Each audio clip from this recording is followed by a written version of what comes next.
সকল কষ্টই পরীক্ষা হিসেবে আসে, যেন ক্ষমা পাওয়া যায়। আপনার যদি ঈমান থাকে, প্রত্যেকটি কঠিন কাজের পেছনে কি আছে? ইন্নামা আল উসরি ইউসরান। এটা আপনার কাজকে সহজ করে দেয়। যখন কারো কোনো সমস্যা থাকে আর সে জানে এটা সহজ হয়ে যাবে, সেটা জানে, তখন সে বিষয়টা সহজে নিতে পারে। যখন কেউ এর শেষ দেখে না, তখন সে এর প্রতি আগ্রহ হারিয়ে ফেলে। কে জানে যে সামনে ভালো দিন আসছে? যার ঈমান আছে, যার সত্যিকারের ঈমান আছে। এগুলো হচ্ছে সাময়িক দুঃখ কষ্ট, সামনে চিরস্থায়ী সুখের দিন আসছে। আর আমার তো কিছুই হারায়নি। চাকরি, ধন সম্পদ, স্বাস্থ্য, আমি এগুলো হারাইনি, কারণ আমার তো আসলে কিছুই ছিল না। এগুলো সবই আল্লাহর দেয়া, আর তিনি এগুলো নিয়ে নিয়েছেন। ইন্না লিল্লাহি ওয়া ইন্না ইলাইহি রাজিউন। ঈমানের সবচেয়ে বড় উপহার হলো প্রশান্তি।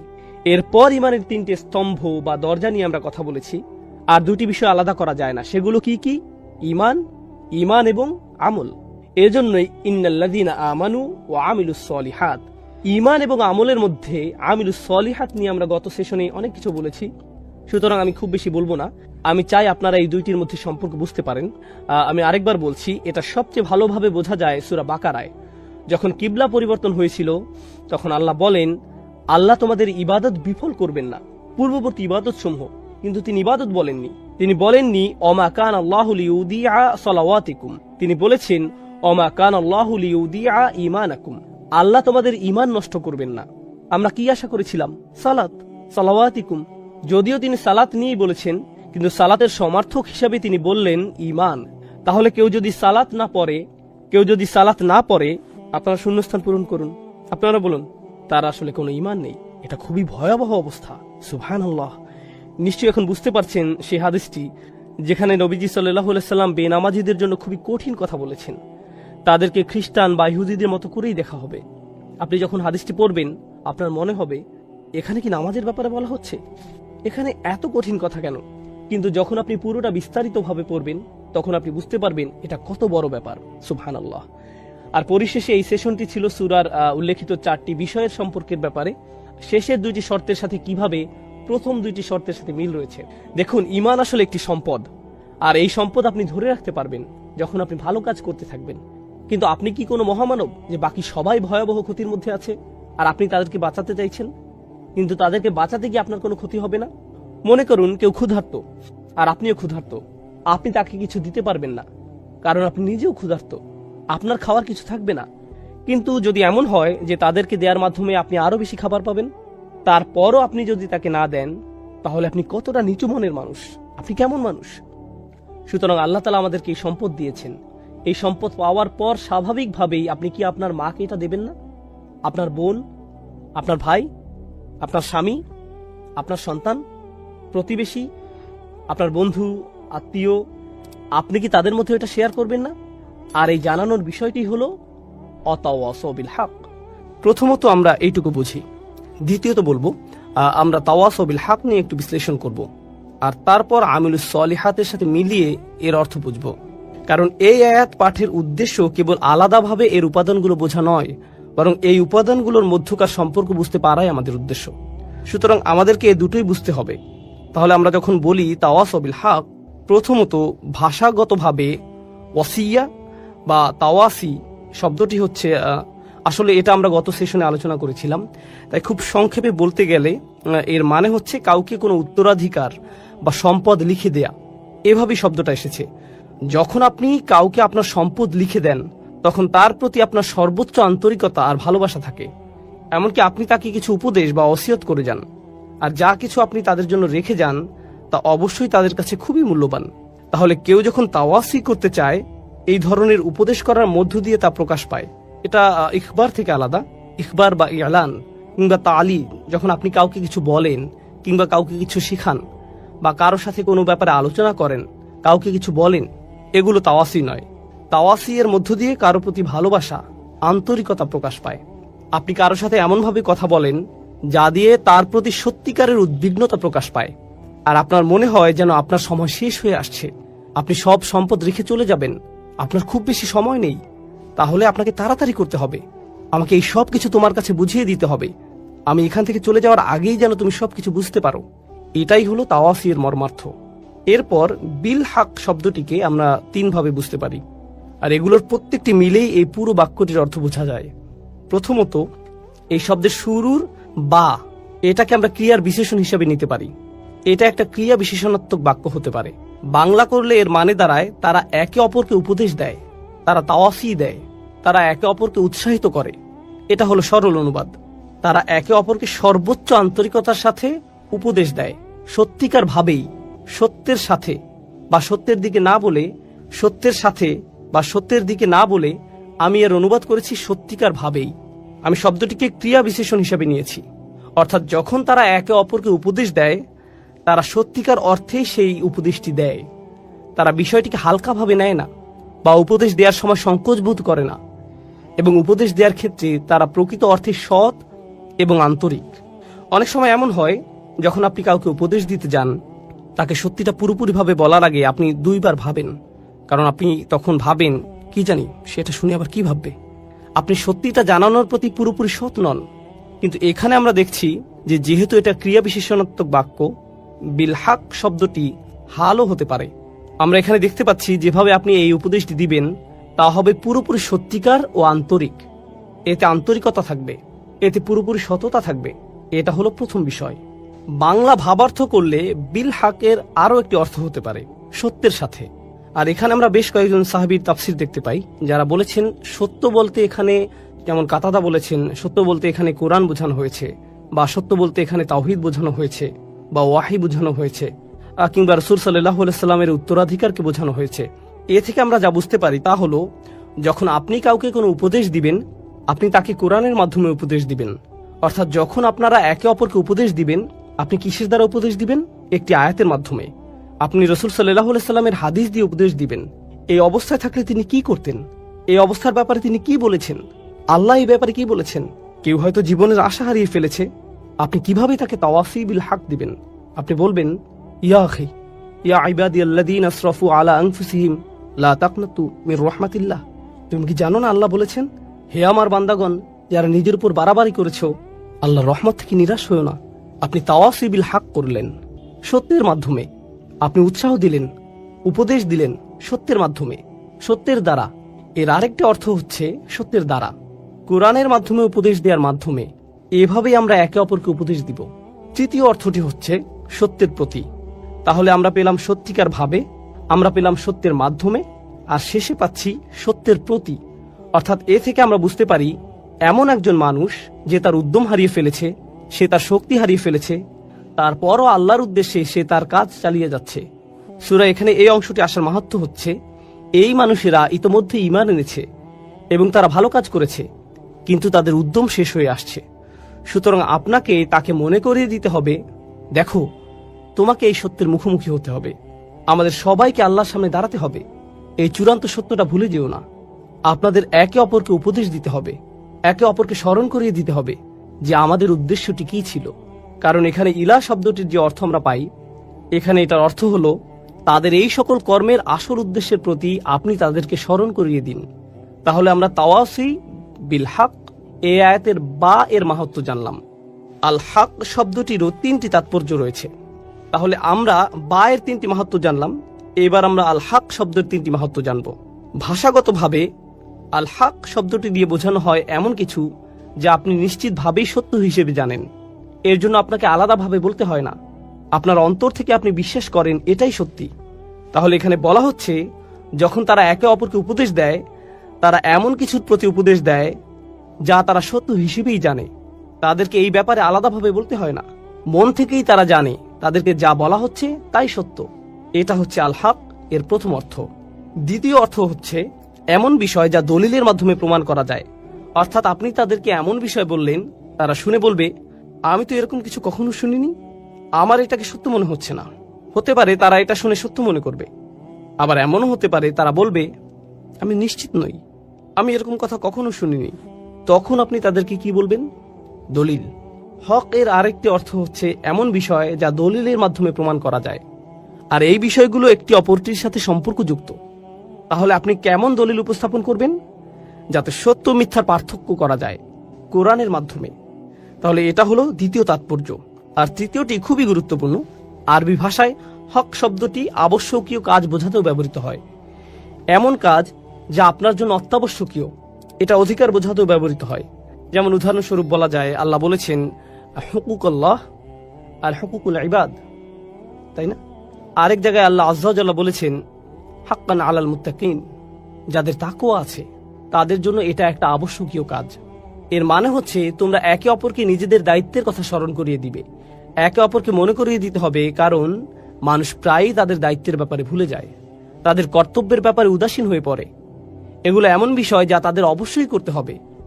সুতরাং তাওয়াসিউ বিল হক এর অর্থ এখানে এমন হতে পারে যে কেউ একজন স্বামী হিসেবে সংসারের প্রতি কর্তব্যে অবহেলা করছে, তখন আপনি তাকে বলবেন, ভাই তোমার দায়িত্ব আছে, তুমি এই মেয়েটিকে বিয়ে করেছো, মেয়েটিরও তোমার প্রতি অধিকার আছে। এটাও তাওয়াসিউ বিল হক। কেউ হয়তো তার বাবা মায়ের প্রতি সুবিচার করছে না, আপনি তাকে বললেন, ভাই তোমার বাবা মায়ের প্রতি কর্তব্য আছে, আল্লাহর প্রতি তোমার দায়বদ্ধতা আছে ভাই, তোমাকে অবশ্যই ঠিক সময় মতো নামাজে দাঁড়াতে হবে। ইন্নাস সালাতা কানাত আলাল মুমিনিনা কিতাবাম মাওকুতা, এটাও কিন্তু তাওয়াসিউ বিল হক। এর মানে হলো একে অপরকে নিজেদের দায়িত্ব ও কর্তব্যের ব্যাপারে স্মরণ করানো ও উৎসাহ দেওয়া। এই সবগুলো অর্থ সম্মিলিত হয়েছে মাত্র 3টি শব্দে, তাওয়াসি বিল হক। এই 3টি শব্দে, ইত্তাবিউ মান লা ইয়াসআলুকুম আজরান ওয়া হুম মুহতাদুন।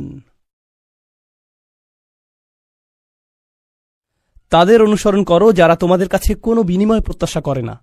এটাই সরল অনুবাদ, অনুসরণ করো যে তোমাদের কাছে কোনো বিনিময় চায় না। ওয়া হুম মুহতাদুন, আর তারা সরল পথে অঙ্গীকারবদ্ধ। মুসলিমরা কোরআনের যে ধারণাগুলোকে ভুল বুঝেছে এটি তারই। কোরআন বলেছে যে তারা কোনো বিনিময় প্রত্যাশা করেনি। ভাই, আপনার প্রোগ্রামের জন্য কেন ফি নির্ধারণ করেছেন?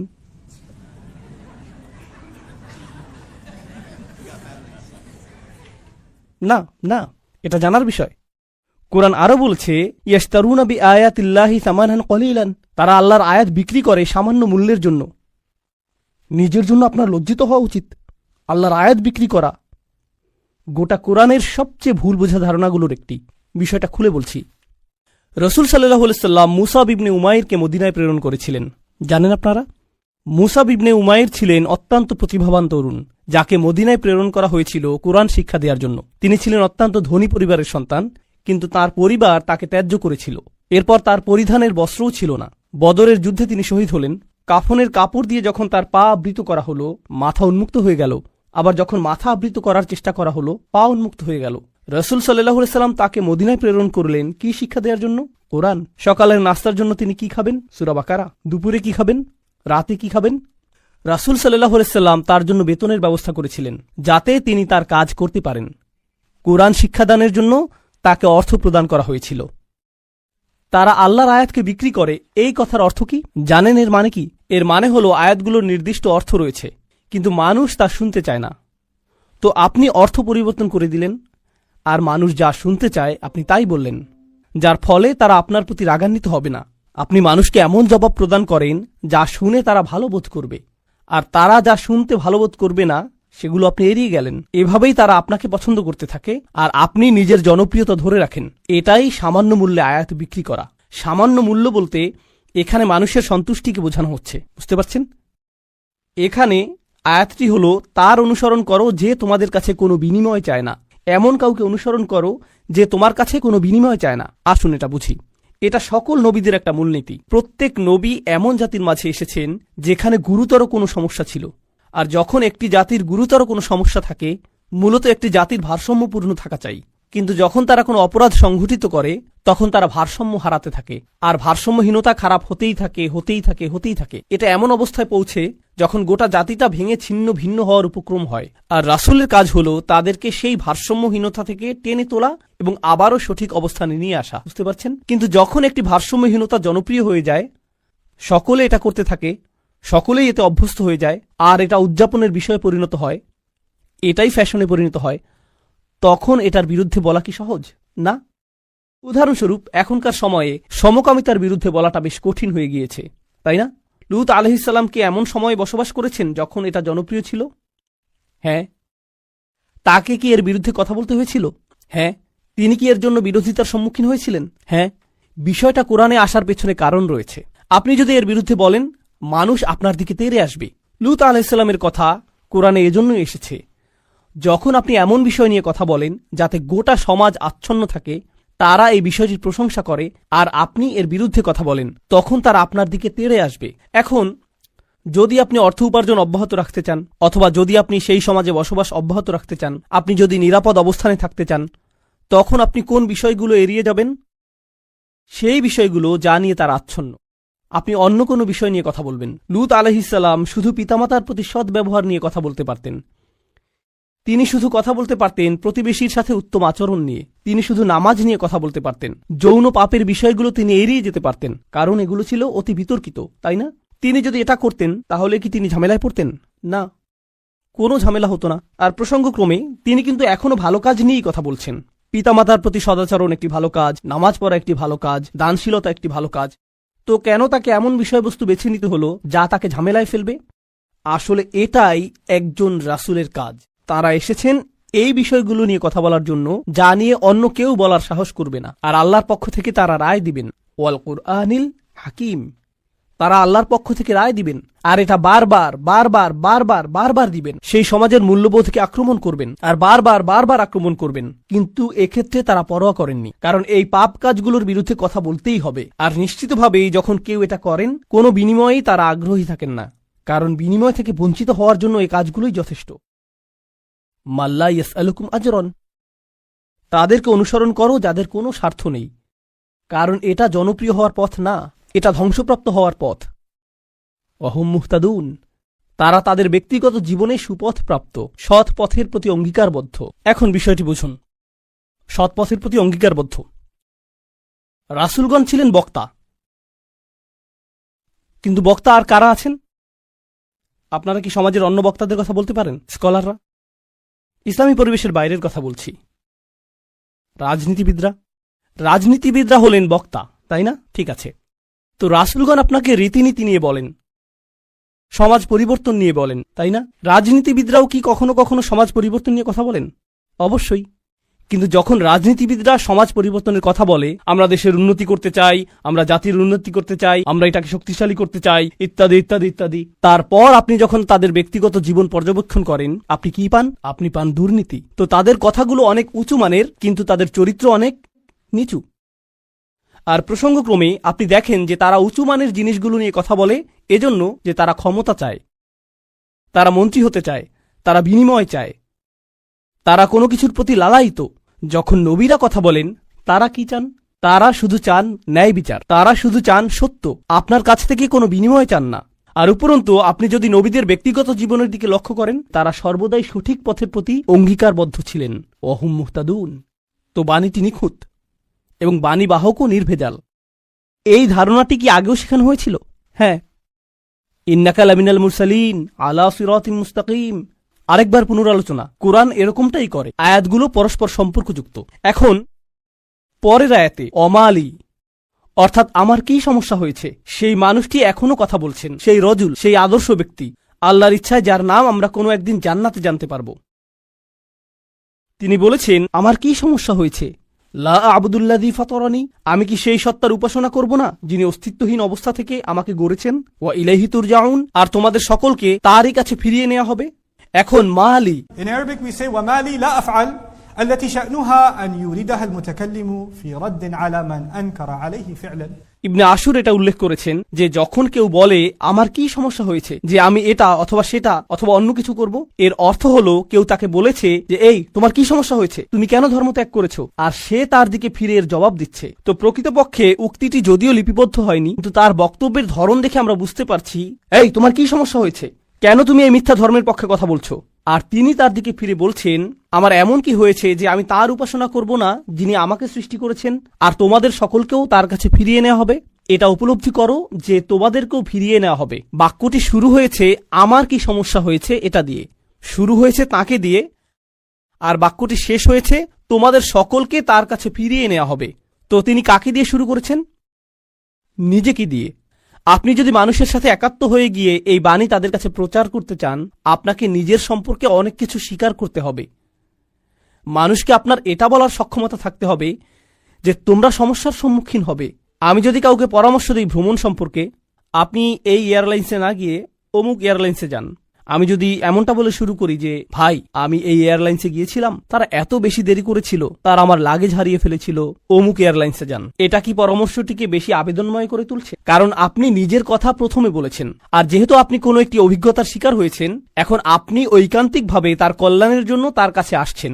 কিন্তু যদি আপনি তার কাছে গিয়ে বলেন, হে তুমি এই এয়ারলাইন্সে যাচ্ছ, তুমি একটা স্টুপিড, এটা কি এমন ব্যবহার যার ফলে মানুষ রাজি হবে?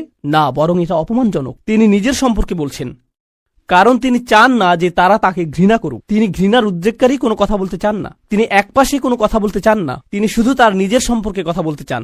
দেখো আমার দিক থেকে এটা হবে বড় ধরনের অপরাধ, দেখো আমার দিক থেকে এটা হবে বড় ধরনের অপরাধ যদি আমি তাকে উপেক্ষা করি যিনি আমাকে সৃষ্টি করেছেন। তোমরা সকলেও তার কাছে ফিরে যাচ্ছ। এটা কথা বলার খুবই ভালোবাসাপূর্ণ উপায়, যেটা তিনি ইতিমধ্যে শুরু করেছেন ইয়া কওমি বলার মাধ্যমে। এজন্যই তিনি তার জাতির প্রতি ভালোবাসার টানে ছুটে এসেছিলেন। তো তিনি বললেন, ওমা লিয়া লা আবুদুল্লাযী ফাতারানি ওয়া ইলাইহি তুরজাউন আত্তাখিযু মিন দুনিহি আলিহা, আমার কি তাকে ছাড়া অন্য কাউকে উপাস্য মানা উচিত?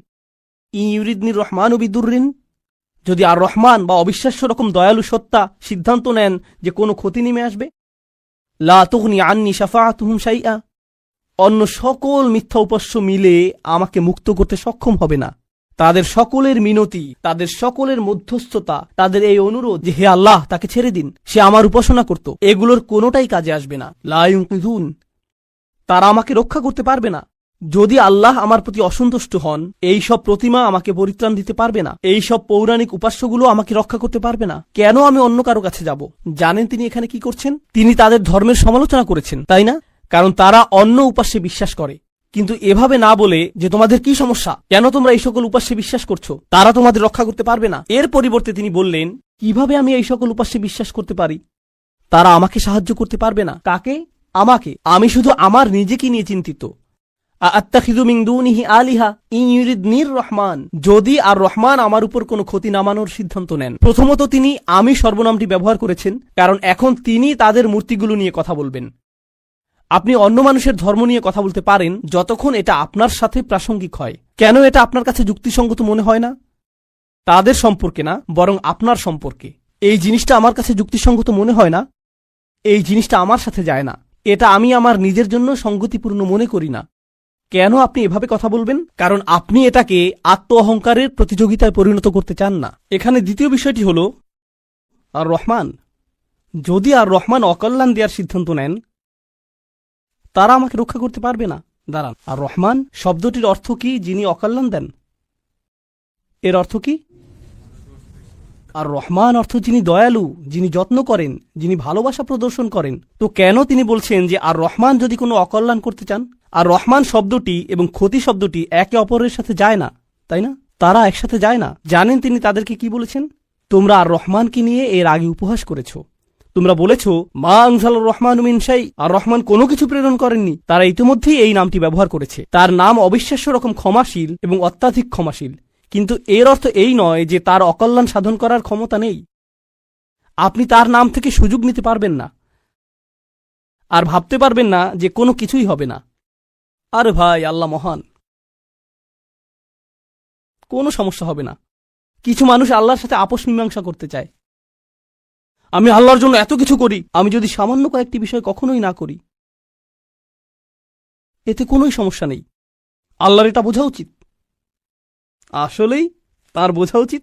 এমনভাবে কথা বলছেন যে তিনি এটা বুঝেন না। আপনি কি আল্লাহ সম্পর্কে এভাবে কথা বলার অবস্থানে রয়েছেন? হ্যাঁ, কারণ তিনি আর রহমান। ওকে, তাহলে দেখা যাবে এজন্যই আপনি কোরআনের সবচেয়ে কঠোর আয়াতগুলোর মধ্যে আর রহমান শব্দটি পাবেন, যাতে আপনি এই বিষয়টি বুঝে নিতে পারেন যে অবিশ্বাস্য রকম ক্ষমাশীল হওয়ার গুণটি তাকে ন্যায় বিচার থেকে বিরত রাখবে না এবং তার কর্তৃত্বকেও খর্ব করে না। আর প্রসঙ্গক্রমে এই আয়াতে তিনি আসলেই আর রহমান। কেন জানেন?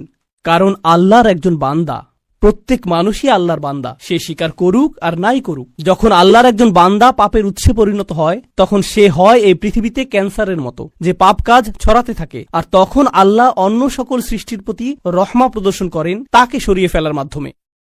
এটাও আর রহমান নামের অন্তর্ভুক্ত। কখনো তার দয়া প্রদর্শিত হয় অন্য সকল সৃষ্টির প্রতি, যখন তিনি তাদেরকে রক্ষা করেন আপনার কাছ থেকে। ইন ইউরিদনির রহমানু বিদুররিন লা তুগনি আন্নি শাফাআতুহুম শাইআ। সুবহানাল্লাহ। এখন আমরা তার বক্তব্যের প্রায় শেষে রয়েছি। ইন্নী ইযাল্লা ফী যালালিম মুবিন। যদি এমনটাই হয়, যদি আমি আল্লাহ ছাড়া অন্য কারো উপাসনা করি, যদি আমি অন্য উপাস্য গ্রহণ করি, তাহলে আমি সুস্পষ্ট বিভ্রান্তিতে পড়ে যাব, আমি সম্পূর্ণরূপে বিভ্রান্ত হয়ে যাব। তিনি বিভ্রান্ত নন, তিনি বলছেন তোমরা সবাই বিভ্রান্ত, কিন্তু তিনি তাদেরকে আঘাত করতে চাইছেন না। তাই তিনি বলছেন আমি অত্যন্ত বিভ্রান্তিতে পড়ে যাব যদি আমি এমনটা করি। ইন্নী আমানতু বিরাব্বিকুম, আমি ঈমান এনেছি তোমাদের প্রভুর প্রতি, তোমাদের প্রতিপালকের প্রতি। তিনি বলেননি যে আমি ঈমান এনেছি আমার প্রভুর প্রতি, আমার প্রভুর প্রতি। তিনি বলেছেন আমি ঈমান এনেছি তোমাদের প্রভুর প্রতি। তিনি আমি থেকে তুমিতে পরিবর্তন করলেন। আমি আপনাদেরকে একটা সমীকরণ দিচ্ছি, আমি যোগ তুমি সমান সমান আমরা, আমি যোগ তুমি সমান কি আমরা। তো তিনি শুরু করেছেন আমি দিয়ে, তিনি যাচ্ছেন তুমিতে, কারণ তিনি এর দ্বারা কি বোঝাচ্ছেন আমরা পৃথক নই। আমি চাই আমরা সবাই যেন সুখী হই, আমি চাই আমরা সবাই যেন আল্লাহর কাছে পরিত্রাণ পাই। এটা আমি বনাম তোমরা নয়, এটা আমি এবং তোমরা। দাওয়াতি কাজ মানে প্রতিপক্ষ নয়, এর অর্থ বিতর্ক নয়, এর অর্থ যুক্তিতর্ক নয়। আমরা এটাকে এগুলোতে পরিণত করেছি। আমি একটি দাওয়াতি প্রোগ্রাম করতে চাই যেখানে আমি খ্রিস্টানদের সাথে বিতর্ক করব। আপনার কোথাও ভুল হচ্ছে, এটা এভাবে কাজ করে না। এর জন্য একটা নির্ধারিত অবস্থান রয়েছে, তবে এটাকে দাওয়াতি কাজ বলে না, এটাকে বলে জিদাল। এর জন্য কোরআনের ভিন্ন শব্দ রয়েছে, আর সেটা হলো সর্বশেষ পন্থা। আমরা শুরুতেই এটা করব না, কখনোই করব না। তো এখন তিনি বলছেন ইন্নী আমানতু বিরাব্বিকুম, আমি তোমাদের সকলের প্রভুর প্রতি ঈমান এনেছি, তোমাদের সকলের প্রভুর প্রতি ঈমান এনেছি। ফাসমাউন, আমার কথা শোনো, আমার কথা শোনো। তিনজন রাসূল কথা বলেছেন, আর তিনি বলছেন আমার কথা শোনো, আমি যা বলছি তা শুধু শোনো। কখনো কখনো আমি শিক্ষক হিসাবে এই বিষয়টা খেয়াল করি। আমি আরবি শেখাই অথবা চেষ্টা করি। ধরুন ছাত্ররা সামনে বসে শিখছে, আর তখন একজন সহকারী আসলো, শিক্ষকের সহকারী একজন আসলো, আর ছাত্রদের কাঁধে হাত রেখে বলল মনোযোগ দিয়ে পড়ো। আমি কিন্তু মনোযোগ দিতে বলিনি, একজন সহকারী এসে বলল মনোযোগ দিয়ে পড়ো। এর কি কোনো প্রভাব রয়েছে? হ্যাঁ। এর কি ভিন্ন ধরনের প্রভাব রয়েছে? হ্যাঁ। যখন আরেকজন ছাত্র আপনার কাছে এসে বলে ভাই পড়াশোনা করো, শিক্ষক বলেন যে পরীক্ষার জন্য পড়াশোনা করো। হ্যাঁ অবশ্যই আমি পরীক্ষার জন্য পড়াশোনা করব। তারপর আপনি রাত 8টার সময় বাস্কেটবল খেলা দেখছেন, আর আপনার বন্ধু এসে বলল আরে ভাই চলো পড়াশোনা করি। এটার কি ভিন্ন প্রভাব থাকবে? অবশ্যই থাকবে। এই সাহাবী এটা বুঝতে পেরেছিলেন, রাসূলদের এই সঙ্গীটি তা বুঝতে পেরেছিলেন। তার কাছে রয়েছে স্বতন্ত্র স্থান, সূর্যের আছে নিজস্ব স্থান, চাঁদেরও রয়েছে নিজস্ব স্থান। এটা প্রতিযোগিতা নয়। আমার কথা শুনো, এটা এতটাই ভালোবাসাপূর্ণ চমৎকার বক্তব্য। আর আমি এখানে বলতে চাই যে তার বক্তব্যটি এখানে 3 জন রাসূলের থেকেও বেশি কাজ করেছিল। এই আয়াতগুলোতে তার বক্তব্যের বেশি প্রভাব রয়েছে 3 জন রাসূলের তুলনায়। এটা কেন? এটা আমাদেরকে শিখানোর জন্য যে আল্লাহ যাকে চান তাকেই বিজয় প্রদান করেন, আল্লাহ তাকেই কবুল করবেন যার প্রতি তিনি রাজি হবেন। পার্থিব ফলাফল এবং পার্থিব পরিণাম আল্লাহর কাছে অর্থবহ নয়, বরং প্রচেষ্টাই আল্লাহর কাছে অর্থবহ। পার্থিব ফলাফল হল যখন আল্লাহ সিদ্ধান্ত নেবেন তখন তিনি দুয়ার খুলে দিবেন, এটাই হবে। পরের আয়াতটি বলছে কিলাদ খুলিল জান্নাহ। বক্তব্যের অংশটি প্রায় শেষ। কিলাদ খুলিল জান্নাহ, জান্নাতে প্রবেশ করো। দাঁড়ান, তিনি তো তার লোকদের সাথে কথা বলছিলেন, এখন বলা হচ্ছে জান্নাতে প্রবেশ করো। কি ঘটল? তাকে হত্যা করা হয়েছিল। তিনি এত ভালোবাসাপূর্ণ উদ্বেগপূর্ণ বক্তব্য দিলেন, শহরের প্রান্ত থেকে তার লোকদের কাছে ছুটে আসলেন, তাদেরকে বোঝানোর চেষ্টা করলেন। তারা রাসূলদেরকে স্পর্শ করতে পারল না, কারণ রাসূলগণ আল্লাহ প্রদত্ত নিরাপত্তায় ছিলেন। কিন্তু সেই একমাত্র ঈমানদার হত্যার শিকার হলেন। এই ঘটনাটিতে ঈমানদারদের জন্য শিক্ষা রয়েছে, তাই না? এখন সামান্য কয়েকজন ঈমানদার যারা রাসূল সাল্লাল্লাহু আলাইহি সাল্লামের উপর ঈমান এনেছিলেন, তাদেরকে মানসিকভাবে প্রস্তুত করা হলো এর জন্য তোমরাও হত্যার শিকার হতে পারো। ইয়াসির, সুমাইয়া, বিলালও মৃতপ্রায় হয়ে গিয়েছিলেন রাদিয়াল্লাহু আনহুম। আপনি হত্যার শিকার হতে পারেন শুধু এটা বলার কারণে, শুধু আল্লাহ সম্পর্কে কথা বলার কারণে। তো তিনি জান্নাতে প্রবেশ করলেন এজন্য না যে তাকে স্থানান্তরিত করা হয়েছিল, বরং তাকে হত্যা করা হয়েছিল। আর প্রসঙ্গক্রমে তারা কিভাবে রাসূলদের হত্যা করার সিদ্ধান্ত নিয়েছিল?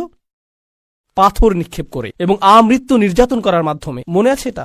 তাই তিনি সহজ কোনো মৃত্যুর শিকার হননি। তো তিনি একজন শহীদ, কারণ শহীদগণ সরাসরি জান্নাতে প্রবেশ করেন। তিনি সরাসরি জান্নাতে প্রবেশ করলেন। আর তার উক্তি এটা ছিল না হে আল্লাহ তাদেরকে শাস্তি দিন, কারণ এই কাফিররা আমাকে হত্যা করেছে। ঈমানদারদের পক্ষ হয়ে প্রতিশোধ গ্রহণ করা উচিত। ক্বালা ইয়া লাইতা কওমি, ক্বালা ইয়া লাইতা, প্রথম শব্দগুলো ওহ যদি শুধুমাত্র, কওমি ইয়ালামুন, আমার লোকেরা যদি শুধু জানতে পারত, যদি আমার লোকদের জানার কোনো উপায় থাকত। তিনি এখনো তাদেরকে ভালোবাসেন। কল্পনা করতে পারেন জান্নাতে হাঁটছেন, সেখানে কি দেখতে পাবেন? যাওয়াতা আফনান ফাবিআইয়ি আলাই রাব্বিকুমা তুকাযযিবান। আপনি জান্নাতে গাছ দেখবেন আর তা আপনাকে সম্মোহিত করবে। আপনি ঝর্ণাধারা দেখবেন আর সম্মোহিত হয়ে যাবেন। আপনি ফল দেখতে পাবেন আর প্রথম কামড়ের পর আপনি নিজেকে হারিয়ে ফেলবেন। আপনি আপনার সুন্দর স্ত্রীদের দেখবেন আর আনন্দে দিশেহারা হয়ে যাবেন। তিনি এই সব কিছু দেখছেন আর তিনি বলছেন না ও, তিনি শুধু বলছেন ও আমার লোকেরা, যদি শুধু তারা জানতে পারত। সুবহানাল্লাহ। তিনি জান্নাতে পৌঁছে গেলেন, তবুও তার লোকদেরকে ভুললেন না। জানেন বিচার দিবসে মানুষ সবকিছু ভুলে যাবে। মা তার সন্তানকে ভুলে যাবে। ইয়াউমা তারাউনাহা তাযহালু কুল্লু মুরদিআতিন আম্মা আরদাআত। সেই দিন প্রত্যেক স্তনদানকারী মা তার